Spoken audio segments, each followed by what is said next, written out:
ایک انوکھی حج کی داستان آپ کی سماعتوں کے حوالے کروں گا تاکہ آپ محسوس کر سکیں کہ اللہ رب العزت جل جلالہ کس طریقے سے اپنے بندوں کی اداؤں کو قبول فرما کر اسے کتنی نیکیوں سے مالا مال اور ثواب سے مالا مال فرماتا ہے۔ میرے پیارے آقا صلی اللہ تعالی علیہ وسلم کے پیارے دیوانوں، حضرت امام اعظم ابو حنیفہ رحمۃ اللہ تعالی علیہ کے عظیم شاگرد رشید اور عظیم فقیہ، عظیم محدث، جنہیں دنیا عبداللہ ابن مبارک کے نام سے جانتی ہے، میں ان کی زندگی کا، ان کا حج کا واقعہ آپ کی سماعتوں کے حوالے کروں گا انشاءاللہ۔ حضرت عبداللہ ابن مبارک رضی اللہ المولا تبارک و تعالی عنہ علم کے بڑے اونچے مقام پر فائز تھے۔ آپ کی زندگی میں کس طرح سے انقلاب پیدا ہوا اور آپ راہ علم کے اندر اور راہ دین کی طرف کس طرح سے مائل ہوئے، اس سے پہلے ان کے والد کا واقعہ آپ کی سماعتوں کے حوالے کروں۔ ترکی کے ایک بہت بڑے تاجر تھے جن کا ایک باغ تھا۔ اس باغ کے اندر مبارک نام کے ایک غلام کام کیا کرتے تھے۔ باغ کے دربان تھے، باغبانی کیا کرتے۔ اب جس ترکی کے باغ کے مالک کا وہ جو باغ تھا، اس باغ کے مالک کی عادت تھی کہ کبھی کبھی وہ باغ میں آ جاتا اور تھوڑی دیر کے لیے قیام کرتا اور چلا جایا کرتا۔ ایک دن باغ کا مالک جب باغ میں آیا تو آ کر اس نے اپنے غلام، اپنے خادم مبارک سے یہ کہا کہ یہ جو باغ ہے انار کا، اس میں سے کوئی انار توڑو اور اس کا جوس نکال کر کے مجھے دو۔ مبارک نے انار توڑا، جوس نکال کر پیش کیا تو وہ کڑوا تھا۔ تو اس باغ کے مالک نے کہا کہ کوئی دوسرا انار توڑ کے لاؤ، اس کا جوس بنا کے لاؤ جو میٹھا ہو، یہ کڑوا ہے۔ مبارک گئے اور جا کر کے انہوں نے دوسرا انار توڑا، دوسرے درخت کا، اور لا کر پیش کیا تو اتفاق سے وہ بھی کڑوا نکلا۔ دیکھیے زندگی کی چینجز۔ تو اس ترکی نے جو باغ کا مالک تھا، اس نے مبارک سے کہا تم کتنے سال سے اس باغ کا خیال کرتے ہو اور باغبانی کر رہے ہو؟ تو مبارک نے کہا میں تقریباً 10 سال سے باغبانی کر رہا ہوں، باغ کی نگہبانی کر رہا ہوں اور باغ میں کام کر رہا ہوں۔ کہا ابھی تک تمہیں یہ بھی نہیں معلوم کہ کس درخت کا پھل میٹھا ہے اور کس درخت کا پھل کڑوا ہے؟ اور تم کسی بھی درخت کا پھل لا کر کے مجھے دے دیتے ہو۔ تمہیں اتنے سالوں کام کرتے ہوئے ہو گئے، تمہیں یہ تو معلوم ہونا چاہیے کہ کس باغ کا انار ترش ہے اور کس باغ کا انار صحیح ہے۔ اب جواب سنیے۔ مبارک نے جواب میں کہا 10 سال ہو گئے مجھے باغ میں کام کرتے ہوئے، مجھے باغبانی کے لیے رکھا گیا ہے، انار چکھنے کے لیے نہیں رکھا گیا۔ تو میں نے 10 سال میں ایک انار بھی کبھی چکھا نہیں ہے، اس لیے کہ بغیر مالک کی اجازت کے انار کھانا اور انار چکھنا یہ عند اللہ و عند الرسول جرم ہے، تو میں اس گناہ سے اپنے آپ کو بچائے رکھا۔ جب مبارک کی یہ بات ترکی کے مالک نے سنی، اس باغ کے مالک نے سنی، تو اسے حیرت ہوئی اور سیدھا وہ اپنے گھر گیا اور اپنی بیوی سے جا کر کے اس نے پوری داستان سنائی۔ بیوی کو بھی حیرت ہوئی۔ پھر اس باغ کے مالک کے دل میں خیال پیدا ہوا کہ یہ اس طریقے کا بندہ ہے، میں دیکھتا ہوں پرہیزگار بھی ہے، نمازی بھی ہے، تو اب باغبانی کی بجائے ایک کمرہ اس کو دے دیا جائے جہاں وہ اللہ اللہ کرتا رہے اور اپنی زندگی گزارتا رہے۔ تو مبارک کو وہ کمرہ دے دیا گیا اور وہ اس میں عبادت میں زندگی گزارتے رہے۔ ایک دن مبارک سے ملنے پھر یہ بندہ آیا، ترکیے کا مالک، باغ کا مالک، تو چہرہ اترا ہوا تھا۔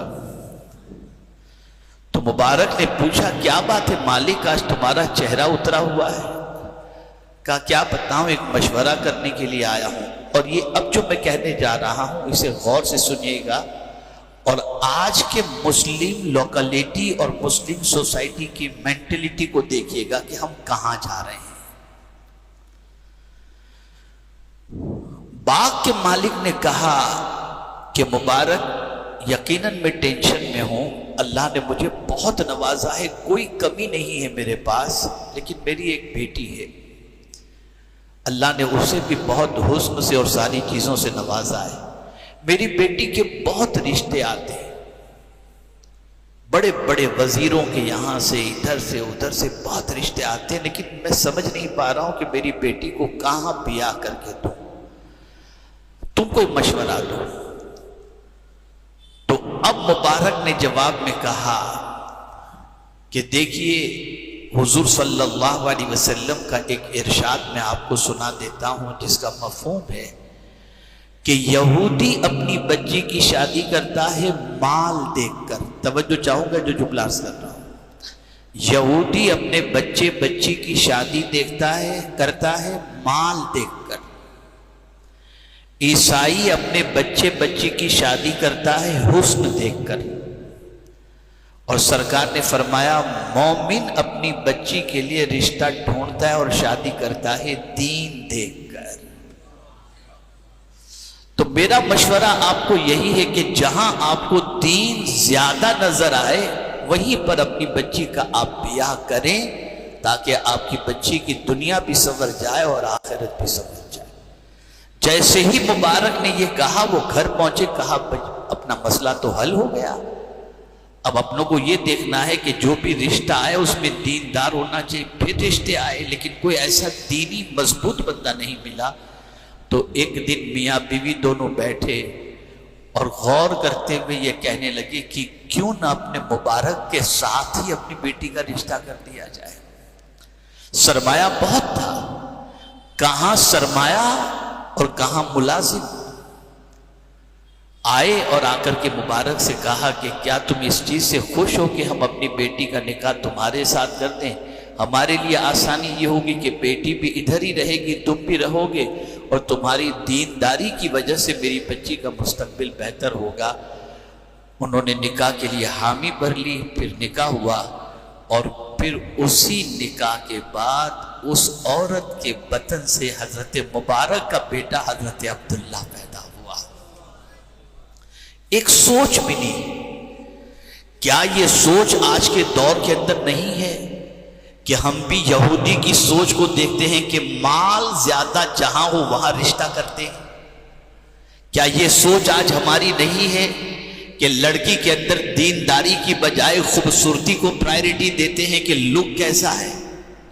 کون ہے جو آج دین دیکھ کر کے رشتہ کرنے کے لیے نکلتا ہے؟ پتہ چلا کہ ہم صرف لباس کے اندر یہودی اور عیسائی کو نہیں اپنائے ہیں، ان کی سوچ اور ان کے خیالات کو بھی ہم نے اپنا لیا ہے۔ نتیجتاً آج ہماری جو زندگی ہے وہ ہماری نگاہوں کے سامنے ہے۔ اب چونکہ حضرت عبداللہ پیدا ہوئے تو مال بہت زیادہ اللہ عز و جل نے حضرت مبارک کو عطا فرما دیا تھا۔ شادی بڑے گھرانے میں ہوئی تھی تو دولت کی کوئی کمی نہیں تھی۔ اب یہی حضرت عبداللہ جیسے بڑے ہوتے ہیں تو ابھی اس تقویٰ کے راستے پر، دین کے راستے پر، سنتوں کے راستے پر اتنا نہیں آئے تھے، اور تھوڑا سا کھیل کود اور تفریح کی عادت تھی۔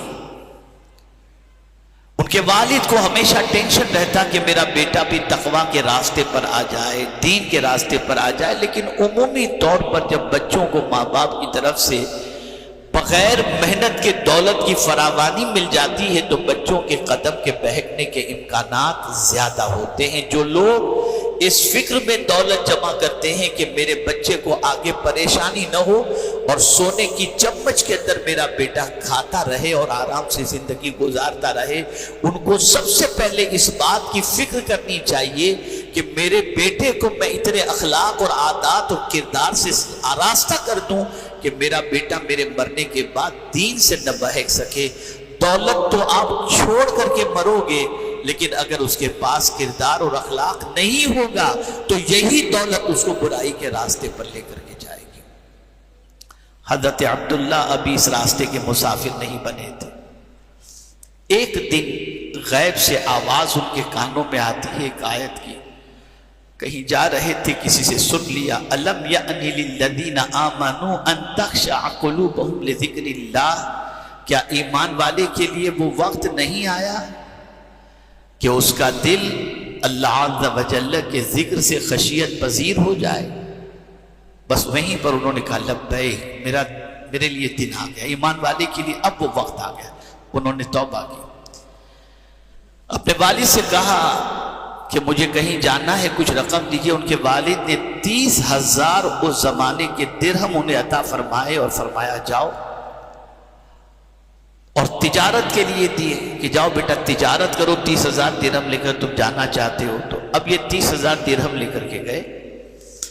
اب جب گئے تو 2 سال کے بعد واپس آئے تو نہ کوئی نفع ان کے پاس تھا، نہ کوئی کیپٹل ان کے پاس تھی، نہ کوئی مال تجارت تھا۔ ان کے والد نے کہا بیٹا تم خالی ہاتھ آئے ہو، وہ 30,000 ہوئے کیا؟ تو حضرت عبداللہ نے جواب میں عرض کیا، ابا جان میں نے ایسے راستے پر خرچ کیا ہے جس راستے پر خرچ کرنے سے دنیا بھی بہتر ہو جائے گی اور آخرت بھی بہتر ہو جائے گی۔ انہوں نے فرمایا بیٹے کس راستے پر خرچ کیا؟ کہا حضور میں نے اپنے پیسے کو علم حاصل کرنے میں خرچ کیا، میں نے کئی علماء کے پاس جا کر بیٹھا، ان کی میں نے خدمت کی، ان کو نذرانہ پیش کیا، اور ان سے میں نے 2 سال کے اندر کئی علماء سے میں نے علم حاصل کیا۔ ان کے والد کو بڑی مسرت ہوئی اور اپنے دل کے اندر سوچنے لگ گئے کہ اللہ تعالیٰ نے میرے بچے کو بڑے علم سے نوازا اور بڑی عظیم دولت سے نوازا۔ تفصیل بہت زیادہ ہے، میں اس تفصیل میں حضرت عبداللہ ابن مبارک کی زندگی میں جانا نہیں چاہتا، وقت کافی درکار ہے اس کے لیے، لیکن مجھے ان کے حج کے بارے میں بتانا ہے۔ میں نے شروع میں جو قول پیش کیا ہے، خیر الناس من ینفع الناس، لوگوں میں سب سے بہتر وہ ہے جو لوگوں کو سب سے زیادہ نفع پہنچائے۔ انسانوں میں سب سے بہتر کون ہے؟ جو انسانوں کو سب سے زیادہ فائدہ پہنچائے، نفع پہنچائے۔ حضرت عبداللہ ابن مبارک رضی اللہ المولا تبارک و تعالی عنہ نے حج کا ارادہ کیا، اس لیے کہ بغداد شریف کے اندر جب حجاج کرام کا قافلہ پہنچا تو آپ کے دل میں اس قافلے کو دیکھ کر کے حج کا اشتیاق پیدا ہوا کہ میں بھی چل کر کے حج کروں۔ تو حضرت عبداللہ ابن مبارک رضی اللہ تعالی عنہ نے گھر جا کر رقم لی اور رقم سے بازار گئے، اور اس ارادے سے گئے کہ جا کر کے سفر حج کا اور حج کے دنوں کے گزارنے کا سامان لے کر کے آ جاؤں، اور لا کر میں اس کے بعد سفر حج کے لیے قافلے کے ساتھ روانہ ہو جاؤں۔ اب ادھر پیسے لے کر رقم لے کر حضرت عبداللہ ابن مبارک رضی اللہ تعالیٰ عنہ باہر نکلے، اور جیسے ہی باہر نکلے ایک سید زادی حضرت عبداللہ ابن مبارک رضی اللہ تعالیٰ عنہ کو دیکھتی ہے اور عرض کرتی ہے کہ شیخ میں کچھ آپ سے کہنا چاہتی ہوں۔ آپ نے فرمایا بتا کیا کہنا چاہتی ہے؟ اس خاتون نے جواب میں کہا کہنا یہ چاہتی ہوں کہ میں ایک سید زادی ہوں، میری بچیاں بھی ہیں، اور کم و بیش 4 روز سے ایک لقمہ بھی ہمارے حلق کے نیچے نہیں اترا، اور ہم بہت پریشان ہیں رہنے سہنے کے اعتبار سے اور کھانے پینے کے اعتبار سے۔ حضرت عبداللہ ابن مبارک رضی اللہ تعالیٰ عنہ نے جب یہ سنا تو جتنی رقم لے کر حج کی خریدی کے لیے نکلے تھے وہ ساری رقم انہوں نے اس سیدزادی کو دے دیا، اس خاتون کو دے دیا، اور کہا تو جلدی سے ابھی گھر جا، کھانا بنا، اپنے بچوں کو کھلا اور اپنی ضرورت کو تو پوری کر۔ اور اس کے بعد حضرت عبداللہ ابن مبارک نے حج کا ارادہ ملتوی کیا، سارا پیسہ اس عورت کو دے دیا اور اللہ کی بارگاہ میں عرض کرنے لگے میرے مولا آج عبداللہ کا حج تیرے گھر کے طواف کے اندر نہیں، تیری بندی کی مدد کے اندر ادا ہو گیا۔ یہ مدد کی انہوں نے۔ پھر اس کے بعد قافلہ روانہ ہو گیا جو بغداد شریف پہنچا تھا حاجیوں کا، اور وہ حج کے لیے نہیں گئے حضرت عبداللہ۔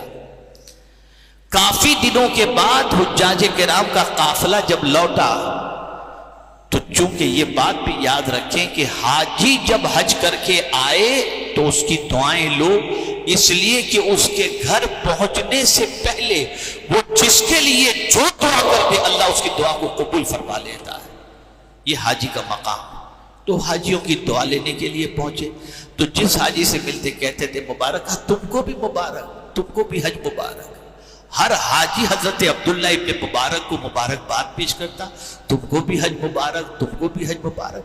اب حضرت عبداللہ کو حیرت ہوئی، میں تو گیا ہی نہیں، میں تو یہیں پر تھا، یہ مبارکبادی مجھے کس چیز کی پیش کر رہے ہیں؟ آپ تشویش میں تھے، آپ ٹینشن میں تھے کہ میں حج نہیں کیا ہوں، لیکن باوجود اس کے مجھے یہ لوگ مبارکباد پیش کر رہے ہیں۔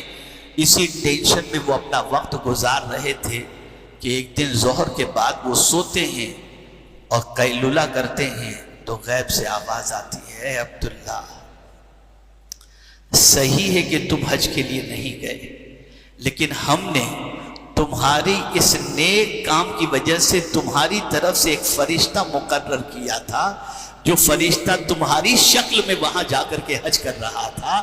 اور سنو، اب یہ حج صرف اسی سال کے لیے نہیں، یہ فرشتہ ہر سال تمہارے نام سے حج کرے گا اور تمہارے نام اعمال میں حج کا ثواب لکھا جائے گا۔ ایک غریب کی مدد کے عوض کے اندر اللہ نے کتنا کرم فرمایا۔ بظاہر تو یہ تھا کہ وہ نہیں پہنچے تھے وہاں پر، لیکن اللہ عز و جل قادر مطلق ہے، وہ جب دینا چاہتا ہے تو اس طریقے سے۔ یہاں ایک بات واضح طور پر سمجھ میں آ گئی، اور وہ یہ ہے کہ اگر انسان کا فائدہ کیا جائے، انسان کو نفع پہنچایا جائے، تو آقا کریم صلی اللہ علیہ وسلم کے فرمان کی روشنی کے اندر انسان کو نفع پہنچانے والا انسانوں میں سب سے بہتر ہے۔ آج ضرورت اس امر کی ہے، ہم معاشرے کے اندر ایسوں کو تلاش کریں۔ آج ضرورت اس امر کی ہے، ہم گرے پڑوں کو دیکھیں اور ان کی ضروریات کی تکمیل کی کوشش کریں۔ اگر حج فرض ہے ضرور ادا کریں، حج نفل ہے اور کوئی ضرورت مند آ جائے تو کوشش کریں ان کی ضرورت بھی پوری کریں اور حج بھی ادا کرنے کی کوشش کریں۔ اس لیے کہ یاد رکھیں، میں ایک بہت عظیم نقطہ آپ کے سامنے عرض کر رہا ہوں، میں خود اپنا ذاتی تجربہ ابھی 3 دن پہلے کا میں آپ کو بتا رہا ہوں، 3 دن پہلے کا یا 4 دن پہلے کا ذاتی تجربہ۔ مجھے ایک ایسی جگہ سے نکاح پڑھانے کے لیے کہا گیا جس کے بارے میں میں جانتا تھا کہ اتنا غریب ہے وہ شخص، اتنا غریب ہے کہ جس کی کوئی انتہا نہیں ہے، میں آپ کو بتا نہیں سکتا کتنا غریب ہوگا وہ۔ اور مجھ سے کہا گیا نکاح پڑھانا ہے، میں چلا گیا نکاح پڑھانے کے لیے۔ ایک ہی نیت تھی، بس یہ بندہ خوش ہو جائے، یہ غریب خوش ہو جائے۔ میرا ایک مسئلہ ایسا تھا، ایک بیماری کا ایک صاحب کے حوالے سے، جس کے لیے 8 مہینے سے کوشش کی جا رہی تھی کہ ان کی اس بیماری کے اندر افاقہ ہو اور طبیعت ان کی ٹھیک ہو، لیکن 8 مہینے کی محنت و مشقت کے باوجود بھی ان کی طبیعت کے اندر کوئی فرق نہیں پڑ رہا تھا۔ اور یقین مانے اس غریب کا نکاح پڑھا کر اس کی حالت ایسی تھی، جب میں نے اس کا نکاح پڑھایا وہ اپنے آپے میں نہیں تھا، وہ کبھی ادھر جاتا تھا، کبھی ادھر، کبھی اس سے، کبھی یوں، یعنی اتنا خوشی سے، بالکل جس کو کہتے ہیں خوشی سے وہ باولا بن گیا تھا، ایسی پوزیشن اس کی ہو گئی تھی۔ لیکن اس کی خوشی، جیسے ہی وہ خوش ہوا وہ غریب، اس کے بعد میں اپنے کمرے میں جب پہنچا تو مجھے میسج آ گیا تھا کہ وہ طبیعت الحمدللہ کافی سدھار اور کافی فرق اس کے اندر پیدا ہو گیا ہے۔ ایک بات کو ہمیشہ یاد رکھیں، غریب کو خوش کرے اللہ تم کو خوش کر دے گا، یہ بات ہمیشہ کے لیے یاد رکھنا۔ کوئی مسئلہ ہو جائے تلاش کرو غریبوں کو، جا کر کے ان کو خوش کرو، اگر ان کا دل خوش ہو گیا تو مصطفیٰ جان رحمت بھی خوش ہو جائیں گے، اللہ عز و جل بھی راضی ہوگا۔ اسی لیے حضور صلی اللہ تعالی علیہ وسلم ارشاد فرماتے احب الاعمال بعد الایمان باللہ ادخال السرور فی قلب المسلم، اللہ پر ایمان لانے کے بعد جو عمل اللہ کو سب سے زیادہ پسند ہے وہ یہ ہے کہ تمہاری وجہ سے کسی مسلمان کے دل میں خوشی دوڑ جائے۔ یہاں غریب امیر کی تخصیص نہیں، مسلمان کو خوش کرو، ادھر ان کو تم خوش کیے مولا تم سے خوش ہو جائے گا، امیر ہو یا غریب، لیکن غریب کا زیادہ خیال کرو کہ اس کا دل ٹوٹا ہوا ہوتا ہے اور اس کو خوش کرنے پر میرا مولا راضی ہوتا ہے۔ اللہ عز و جل حضرت عبداللہ ابن مبارک رضی اللہ تعالیٰ عنہ کے صدق و طفیل امت مسلمہ کو ان کے نقش قدم پر چلنے کی توفیق نصیب فرمائے، اور ہم سب کو بھی لوگوں کو نفع پہنچانے والا بنائے، لوگوں کو نقصان پہنچانے والا نہ بنائے۔